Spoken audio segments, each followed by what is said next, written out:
Have you ever been dismissed, overlooked, or made to feel utterly insignificant? Because I have. And what happened next completely upended everything my family thought they knew about me, about success, and about what truly defines a person. It was a crisp Friday evening, precisely the sort of night when the city of Savannah truly comes alive. I remember it vividly. We were at a place called the Harbor's Embrace, one of the most distinguished dining establishments in town. Its towering windows offered panoramic views of the water, and inside, the grand light fixtures sparkled like suspended starlight, while the serving staff navigated the room with graceful purpose, balancing platters of effervescent drinks and animated conversations. I had arrived to commemorate my son Lucas's significant professional advancement, feeling the familiar warmth of maternal pride swelling in my chest. I was wearing my favorite deep blue dress, the one I had carefully reserved for truly special occasions. It wasn't brand new, no, but it was impeccably clean, meticulously pressed, and carried with it the silent echoes of countless cherished memories. As I stepped through the ornate entrance, I sensed a subtle shift in the room's atmosphere. Caroline, my daughter-in-law, was the first to spot me. Her smile was a mask of politeness, but her eyes, those betrayed a different narrative entirely. I saw a flicker of unease, perhaps even a hint of irritation. She scanned the already crowded table where Lucas's colleagues and their spouses were settled, a tableau of polished crystal, clinking silverware, and an overwhelming scent of expensive fragrances. "Oh, Martha," she began, her voice a saccharine whisper, the kind people use when they attempting to sound kind, but their true intentions are far less benevolent. "The seating here is quite limited. Perhaps there's a more casual spot nearby that would be more to your liking." For a brief, disorienting moment, I wondered if I had misheard her. The light-hearted chatter around their table abruptly ceased, everyone unsure whether to interpret her words as a clumsy attempt at humor or outright malice thinly disguised. Lucas, my own son, remained utterly silent. He simply lowered his gaze, feigning intense interest in his smartphone. That painful silence, the weight of his unspoken words, stung me far more deeply than anything Caroline had uttered. I stood there, feeling the crushing burden of every single sacrifice I had made for that boy. Every extra shift I took, every meager meal I skipped so he could eat better, every personal aspiration I had set aside so he could pursue his own ambitions. And here I was, seemingly unworthy of a simple chair at his celebratory gathering. Yet moments of profound humiliation possess a peculiar power. They can sharpen the mind, distill one's resolve. I drew a deep breath, consciously straightened my posture, and directed my gaze towards the nearest server. "Excuse me," I said, my voice steady and calm. "Would you be so kind as to summon your establishment's manager for me?" The young waiter blinked in confusion for a second, then quickly nodded and moved away. The strained conversations at the table resumed in hushed tones. But I remained perfectly still, my hands resting lightly, folded in front of me. When the manager finally materialized, I offered a gentle smile and stated, "Please inform him that the true owner, Martha Lockridge, is present." A collective gasp rippled through the room. The delicate clinking of forks on plates ceased midair. Even the subtle background music seemed to dim. Caroline's face instantly went stark white, and Lucas finally lifted his head, his eyes wide with utter disbelief. The waiter's gaze darted between us, clearly uncertain if this was a bizarre misunderstanding or a dramatic scene unfolding before his very eyes. "My apologies, Mrs. Lockridge," the manager stammered, recovering quickly. "Of course, ma'am." He promptly gestured for me to follow him towards the central area of the dining room. The entire restaurant fell into a profound silence. I could feel every single pair of eyes fixed upon me, the very same eyes that, mere moments ago, had looked right through me as if I were invisible. As I reached the head of the reserve section, I paused. I turned to Carolyn, my voice low and clear. "Be mindful of whom you underestimate," I said softly. "Some of us built the very foundations upon which you stand. Then, a genuine smile touched my lips, not born of vindictiveness, but of profound relief. I had borne the burden of my dignity in silence for far too long. Tonight, I was not the forgotten woman in the corner. Tonight, I was the woman who commanded the entire establishment. Long before I ever held the deed to the harbor's embrace, my life was a relentless cycle of scrubbing motel floors. After my husband passed away, it was just me and my 2 young sons to provide for. The old Harborview Motel sat on the edge of the highway, a place of faded carpets and transient guests who seldom stayed more than a single night. I took every available shift, my hands becoming chapped and raw from folding endless piles of laundry, my back aching from stooping and lifting. I used to hum ancient spirituals as I worked, a small act of defiance to keep myself from succumbing to despair. The incessant drone of vacuum cleaners, the sharp scent of industrial bleach, these were the constants of my world. Some nights after my shift finally ended, I would sit on the worn curb outside, meticulously counting the small coins I had managed to save in an old tin box. It was labeled simply, "For the boys." Lucas was 12 then, already dreaming of university, his aspirations shining brightly in his young eyes. Ethan was 8, a gentle, quiet soul, always waiting for me with his charming drawings of sailboats and radiant suns. One memorable evening, a kind, elderly gentleman named Mr. Peterson, a retired bookkeeper who was a regular guest, found me in the laundry room. "You possess far too much intelligence to be folding linens your entire life," he remarked. I laughed, assuming it was merely a polite jest. But he returned the following week, armed with a small notebook. He patiently taught me the fundamentals of tracking expenditures, calculating compound interest, and accumulating small savings over time. "Don't merely work for money," he advised sagely. "Instead, learn to make your money work for you." It sounded utterly improbable to me back then, but I absorbed every word. I opened a modest savings account. A few years later, I took a massive leap of faith and purchased a dilapidated coffee shop near the bustling docks, which I affectionately named the Anchor's Brew. I honestly had no prior experience in the restaurant business, but I had a steadfast ally in David Chen, a wonderfully kind man who cooked with the soul of an artist and possessed an unwavering belief in my potential. We toiled tirelessly side by side, serving fishermen at the crack of dawn and welcoming curious tourists at dusk. Gradually, word of mouth spread. The cafe began to thrive, eventually earning enough to hire additional staff. From that modest beginning, I took another calculated risk, reinvesting our profits into a second dining establishment. 1 became 2, then 5. David skillfully managed the daily operations while I immersed myself in the complex world of business, navigating lease agreements, managing payrolls, and deciphering tax codes. By the time I celebrated my 50th birthday, it officially formed Lockridge Hospitality Group, successful enterprise that owned multiple restaurants and charming boutique hotels throughout Savannah. But I guarded my secret closely. My sons genuinely believed I was still merely overseeing a single cafe. I never corrected their misconception. Maternal pride, you see, can be a peculiar and sometimes perilous emotion. It can compel you to conceal your own achievements, allowing your children to feel taller in their own successes. I didn't grasp then that humility, when misinterpreted, could easily be perceived as a profound weakness. As the years unfolded, my boys matured into men.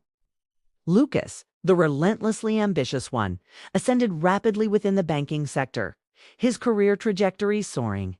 Ethan was the more sensitive and thoughtful sibling, pursued a path as an engineer, though his professional journey never quite found a stable rhythm. I was immensely proud of them both, even though their calls became increasingly infrequent. It's a curious paradox how the more successful your children become, the less they seem to recall the foundational efforts of the hands that helped build their lives. Lucas began hosting elaborate dinners with his corporate associates, events characterized by vintage wines and boisterous conversations about wealth and status. I would occasionally receive an invitation, though always as an afterthought, almost an obligation. When I did attend, I couldn't help but notice the subtle glances Carolyn, his wife, would cast towards my comfortable shoes, my practical handbag, the simple knitted cardigan I often wore. She never uttered a direct insult, never spoke a cruel word. But silence sometimes can inflict deeper wounds than any verbal assault. It's the kind of silence that makes you feel like an overlooked piece of furniture present, yet utterly invisible. Ethan would visit occasionally, often to attend to a minor household repair, like a dripping faucet or to meticulously trim the lawn. He held genuine affection for his brother, yet he lived distinctly within Lucas's imposing shadow. Once, when I gently inquired why he didn't assert himself more, he replied softly, "It's simply easier to let Lucas lead." I began to observe a similar pattern emerging between them and me. It seemed far simpler for them to allow me to quietly recede into the background. Then, one serene Sunday afternoon, Lucas arrived with Caroline. They sat me down, their smiles practiced and polite, and initiated a conversation about my future. Lucas, in a tone dripping with feigned solicitude, said, "Mother, we've been giving some thought to the idea of you transitioning into a vibrant senior living community. You would enjoy abundant companionship there, and every possible need would be met." He articulated it with such gentle precision that another person might have mistaken it for genuine affection. But I saw it for precisely what it was: a polished eviction notice, a calculated maneuver to remove me from the pristine tableau of their meticulously curated lives. I didn't argue. I merely nodded, pretending to weigh their suggestion carefully.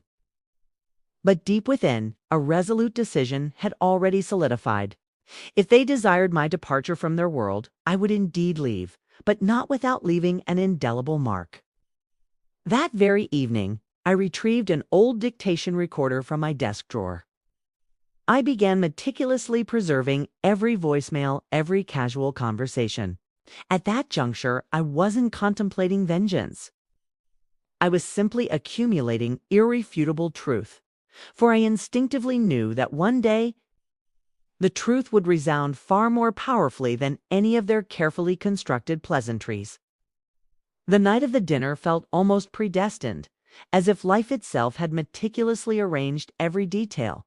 The harbor's embrace gleamed under the soft glow of countless candles when I arrived. The very same establishment where I had once been subtly informed there was no place for me. This time, however, I had secured the entirety of the central dining area. Not a single soul among my family or their acquaintances knew the true reason for this grand reservation. I entered clad in a simple cream-colored suit, nothing ostentatious, yet it exuded an undeniable, quiet authority. The mater d' bowed with a slight deferential inclination and greeted me. "Good evening, Mrs. Lockridge." Heads turned. Whispers began to ripple through the room.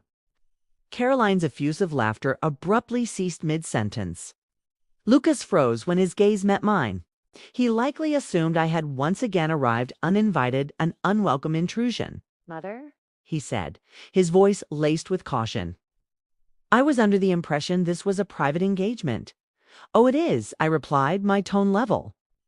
"And it's about to become exceptionally personal." David emerged from the kitchen, casually drying his hands on a pristine towel, a faint, knowing smile playing on his lips. "Welcome back, Mrs. Lockridge," he said with genuine warmth. "It's a distinct honor to have the owner gracing us with her presence tonight." The room descended into an immediate, palpable silence. Someone dropped a fork, the sound echoing loudly. Caroline's complexion completely drained of color. Lucas's jaw clenched tightly, confusion rapidly morphing into stark disbelief. "Owner?" He repeated the word barely a whisper. I nodded calmly and gestured towards the expansive table. "Please, do not let me interrupt your festivities. Do continue your celebration." No one stirred. I took my rightful seat at the head of the table, the very spot where the regional director had been seated moments before. I surveyed the stunned faces around me and addressed the nearest waiter. "Please bring a bottle of the 2005 Bordeaux and send it to my son's table. Compliments of the house." Then I raised my glass. my voice clear and resonating to family, the kind that remembers its origins. Every pair of eyes was now riveted on me, the guests, the entire staff, even the pianist who had halted mid-melody. I reached into my handbag and deliberately placed a substantial folder on the polished tabletop. Inside lay copies of various legal instruments, property deeds, intricate partnership contracts, and the original founding charter of Lockridge Hospitality Group, the very company Lucas had always believed belonged to some nameless, distant investors. I turned the folder towards him. "You've been celebrating in my restaurant for years, Lucas," I stated, my voice devoid of emotion. "The very one I meticulously constructed from the ground up when you were still wearing hand-me-down shoes." He blinked, struggling to form words. Caroline averted her gaze, a profound blush of shame creeping across her features. "Mom, I truly didn't know," he mumbled, his voice barely audible. "I know you didn't," I responded softly. "And that, my dear, is precisely the issue. You never bothered to inquire." David approached, placing a reassuring hand on my shoulder. "Mrs. Lockridge, would you care to address your staff?" he asked gently. I smiled. "No, David, tonight isn't about displaying power. It's about cultivating respect." I rose, my gaze sweeping across everyone assembled, and added, "When one chooses to forget where they came from, life possesses a unique way of offering a stark reminder. Sometimes subtly, sometimes like this." Then I lifted my glass one final time. "Dinner is on me, as always." The room remained utterly silent, not out of fear, but out of a palpable sense of awe. For the first time in countless years, I felt genuinely seen, not as a mother to be casually dismissed, but as a woman who had undeniably earned her rightful place at the very table she had built. News travels at an astonishing speed in a city like Savannah. By Monday morning, everyone seemed privy to the dramatic tale. Prominent banker humiliates mother. Discovers she owns his favorite restaurant was the sensational headline. It was recounted in local newspapers, whispered in every coffee shop, and even jokingly discussed on morning radio programs. Lucas called me that very afternoon, his voice noticeably shaky. "Mom, the chatter is relentless. The bank wants me to take a leave of absence until the situation subsides." "I'm quite certain they do," I replied calmly. "Take this period to truly reflect. Introspection is freely available, and you, my son, could certainly benefit from it." Carolyn, in her turn, ceased appearing at social gatherings. Her acquaintances from the junior league politely but firmly distanced themselves. The very people who had once lavished praise upon her now labeled her as insensitive, entitled, and cruel. Public sentiment shifted dramatically in my favor, though I took no particular pleasure in it. I wasn't seeking applause or adoration. I simply desired for the truth to fulfill its inherent purpose, to emerge into the light. Ethan was the sole one who came to visit me during those tumultuous weeks. He arrived with a bouquet of fresh flowers and a nervous, tentative smile, settling at my kitchen table like the small boy he once was. "Mom, I never intended to remain silent," he confessed, his voice laced with regret. I genuinely didn't know how to intervene with Lucas." I reached across the table and took his hand. "You don't stop people by merely raising your voice, son. You stop them by demonstrating what genuine grace looks like." He nodded, tears welling in his eyes. It was the first truly honest conversation we had shared in years. When the initial uproar across town finally began to subside, I initiated my next strategic move. It wasn't about vengeance. It was about reform. I established the Second Sunrise Foundation, a comprehensive program specifically designed to support elderly parents who had been neglected or abandoned by their own families. David proved instrumental in setting it up, transforming one of our smaller properties into a vibrant day center where seniors could congregate, share nourishing meals, and acquire essential financial literacy skills. When journalists inquired if this endeavor was my form of retribution, I simply stated, "No, it's a mirror." Sometimes individuals need to confront their own reflections before they can genuinely embark on a path of change. I never disowned my children. I didn't even completely cut off contact. I did dispatch an identical letter to each of them. It read, "Love is freely given. Respect, however, must be earned. And within this family, the sole path to re-earning it is through dedicated effort." 2 weeks later, I invited all three of them to the Foundation's newly established community center. Lucas arrived first, clad in a suit far too formal for the casual setting. Caroline followed, her eyes obscured by dark sunglasses. Ethan came last, carrying a toolbox, clearly unsure of what to anticipate. I waited until they were all seated before I began to speak. "Each of you has a distinct choice," I commenced.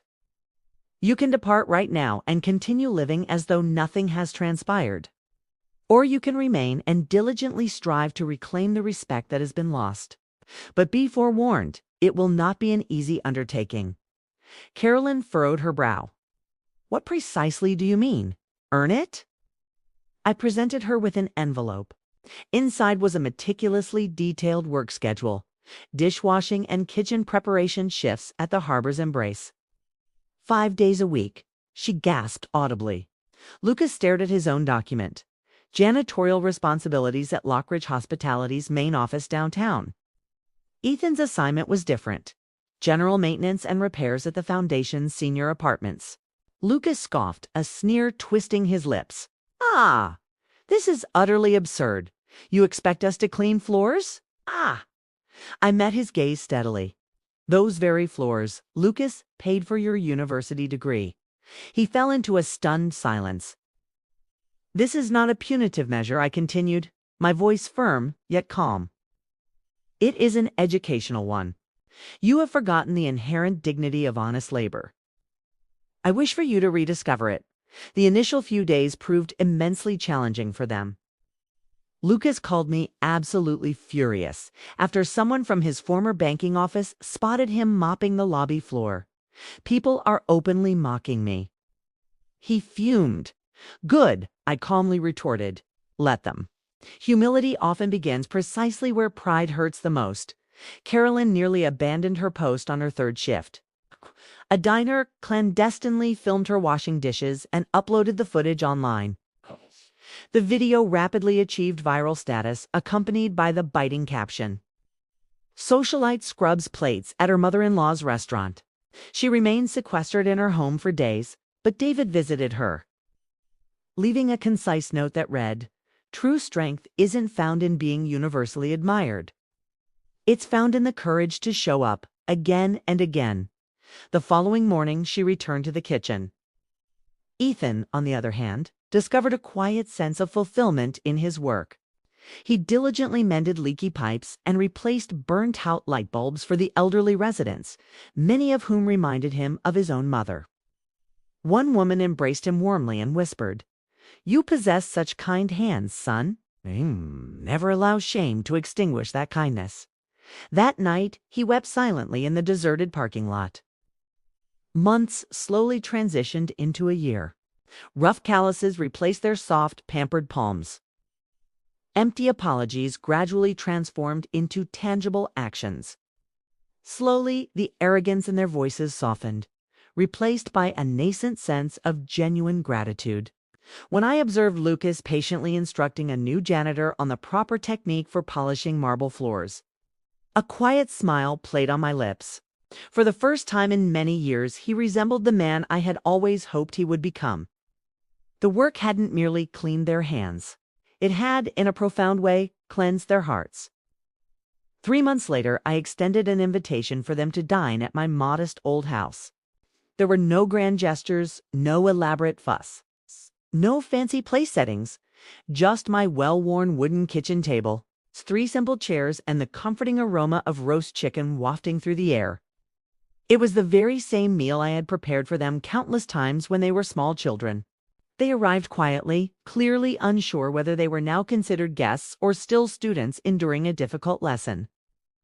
Carolyn carried a homemade pie she had baked herself, her hands trembling slightly as she carefully placed it on the table. Lucas assisted in pouring the water, not wine. Ethan sat first, his eyes downcast, patiently awaiting for someone to break the silence. For a considerable while, no one did. The only discernible sound was the rhythmic tick-tock of the old clock on the wall. Then Caroline, her voice quivering, finally spoke. "I was truly cruel," she confessed. "I foolishly believed that respect was derived from superficial appearances rather than from genuine character. I was profoundly mistaken." Lucas followed, his tone heavy with regret. I was consumed by shame, Mom. Not of you, but of what others might perceive. I forgot the woman who raised me. I forgot what true resilience genuinely looks like." Ethan's eyes glistened with unshed tears. "I remained silent," he murmured. "I thought that silence preserved peace, but silence also allows hurt to fester and grow." I looked at the three of them, the former banker, the one-time socialite, the quiet, thoughtful dreamer, and, for the first time, I saw not arrogance or shame, but profound sincerity. They had unequivocally changed. The arduous work, the enforced humility, the passage of time, it had all served its intended purpose. I reached out and gently took each of their hands. "Forgiveness," I said, my voice soft yet resonant, "isn't something you simply request, something you continually prove every single day." We ate slowly, savoring each bite, sharing treasured old memories. Laughter gradually returned, tentative at first, but soon genuine and heartfelt. When dinner concluded, Lucas stood up without prompting to clear the table. Carolyn joined him, diligently washing dishes while Ethan meticulously dried them. I watched quietly, the harmonious rhythm of clinking plates and running water sounding almost like a comforting melody. That night, I slept with my window open. The air carried the refreshing scent of impending rain and the sweet promise of new beginnings. 5 years can fundamentally transform everything, if only you permit it. Savannah still hums with its characteristic soft southern rhythm, but my own life has gracefully settled into something far gentler, considerably quieter, and immeasurably more profound. Lucas now capably manages one of our mid-sized hotels, the kind that prioritizes serving working families rather than catering to exclusive high society gatherings. He adamantly insists on greeting every staff member by name each morning. Sometimes I visit unexpectedly, just to observe him sincerely thanking a janitor or cheerfully refilling a guest's coffee cup. The man who once cared only for status now truly comprehends the essence of service. Caroline, in a remarkable turn, now oversees a thriving community kitchen affiliated with our foundation. She conducts engaging cooking classes for seniors who live alone, demonstrating how to prepare affordable, nutritious meals in modest apartments. Her voice, once sharp and meticulously polished for social engagements, has softened considerably, now radiating genuine warmth. She still possesses her inherent pride, but it has been profoundly reshaped now more akin to a driving sense of purpose than mere vanity. Ethan at last found his true calling. He married Tessa, one of the dedicated volunteers he met while meticulously repairing the foundation's housing units.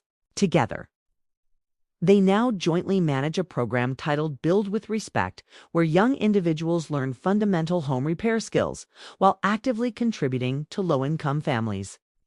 He often remarks, his voice full of conviction, "Mom, it's not just about the structures we build. It's about the people we build them with." Every time he utters those words, I see the gentle, patient, and luminous boy he once was. As for me, I have consciously stepped back from the day-to-day operations of Lockridge Hospitality. David and a dynamic younger team now expertly manage the business, while I dedicate my full attention to the Second Sunrise Foundation. We have expanded significantly, growing from a single center to 4 strategically located across the state. Hundreds of older men and women who once felt utterly forgotten now have a vital place to belong, a community to call their own. We equip them with essential budgeting skills, a system in crafting compelling resumes, and even guide them in launching small entrepreneurial ventures. Some days I simply sit among them, absorbing their life stories, profoundly realizing that we all share that same fundamental human desire to be truly seen, to be deeply valued, to genuinely matter. Last year, the Harbor's Embrace proudly commemorated its 40th anniversary. On one of its venerable walls, a polished brass plaque now hangs, elegantly engraved with the simple yet powerful words, "Dignity." The house special here. Every time I stroll past it, a quiet smile touches my lips. Not a smile born of pride, but one of deep satisfaction, because those words resonate with an undeniable truth. People still occasionally inquire if I harbor any regrets about revealing my family's true colors that night. I consistently offer them the same response. I didn't expose them. I merely illuminated the truth. Time did not erase the events of that evening, but it profoundly transformed them. The woman who was once told she didn't belong at the table now warmly welcomes others to find their own seat beside her. Respect is never inherited. 'Tis diligently earned, one conscious choice, one thoughtful action, one humbly lived day at a time. And if this story reached you tonight, wherever you may be, please accept it as a gentle yet powerful reminder. Dignity costs absolutely nothing, yet its loss can cost you everything. If you genuinely believe in the power of second chances, I urge you to share this story, to like it, and to leave a comment telling me where you are watching from. Because perhaps, just perhaps, your voice could become someone else's much-needed sunrise.